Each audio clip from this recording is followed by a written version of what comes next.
ఇవల్ల వికలాంగుల పింఛను ఒంటరి మహిళల పింఛన్ల కోసం గీతా కార్మికులు బీడీ కార్మికులకు అందరి వితంతులు పింఛన్ల కోసం ప్లస్ ఎంఆర్ఓ ఎంపీడీఓ కార్యాలయం ముందు వినతి పత్రాలు అందజేయడం జరిగింది.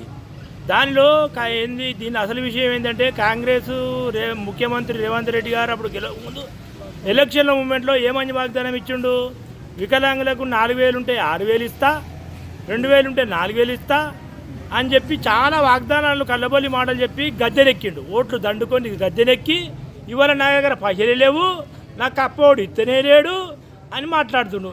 అప్పకపోతే ఉండకూడక మా వికలాంగులే మంచిగా 1,000 రూపాయలు కట్ చేసుకొని నీ అప్పేదో నింపుకో, మాకు 3,000 అయితే 3,000 నీతో అయితే లేదు, మాకు 3,000 అయితే 3,000 6,000 4,000 పింఛన్ 4,016 పింఛన్ మాకు వస్తుంది కదా, దానికి 1,000 కట్ చేసుకో, వికలాంగులు కట్ చేసుకొని నువ్వు మంచిగా నీ ప్రభుత్వాన్ని నడుపు లేకపోతే నువ్వు ఇచ్చిన వాగ్దాన ప్రకారం 6,000 రూపాయలు పెంచి నీ మాట ప్రకారం పెంచిపోతే సపరేట్గా ఇంటికాడ కూర్చో.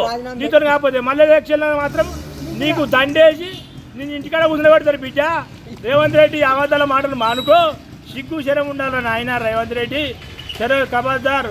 వికలాంగుల తరపున మాట్లాడుతా నువ్వు గిట్ల వికలాంగుల పింఛన్ గిట్ల పెంచిపోతే మాత్రం ఖచ్చితంగా ఎక్కడ పడితే అక్కడ మీ మంత్రులను కానీ ఎమ్మెల్యే కానీ ఎవరు పడితే వాళ్ళని అడ్డుకుంటామని చెప్పి వికలాంగుల తరపున హెచ్చరిస్తున్నా.